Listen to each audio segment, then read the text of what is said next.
అక్షరాలు కోటి పుస్తకాలు చెప్పలేని ప్రేమ అమ్మే కదా. అంతం లేని సొంతం పంతం లేని బంధం స్వార్థం లేని రూపం అమ్మే కదా. ఎంత నిండుగా నీడనిచ్చిన ఎండ తప్పని చెట్టే అమ్మ.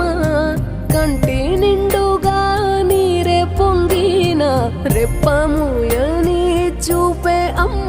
తానో స్వర్గం తానో దుర్గం అని సాధ్యం తన మార్గం.